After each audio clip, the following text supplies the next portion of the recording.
Hello, in this video, I'll give you a quick guide on how you can create a game using Blackbox AI. So first, you will start by going to use blackbox.io or blackbox.ai and then log into your account or create a new one if you don't have one yet. And in the prompt bar, you will type something like, we can type something like create a jumping game using JavaScript and Canvas. So type something like that and just enter it. And then Blackbox will provide code that includes a game loop, character movement, and score tracking. Paste that code into your editor and open the HTML file in a browser to start playing.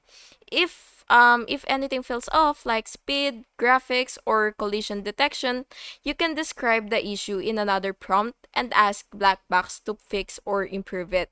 You can also enhance the game by asking for sound effects, levels, or mobile optimization. And that's basically it. If you found this video helpful, please make sure to like and subscribe for more. Thank you so much for watching.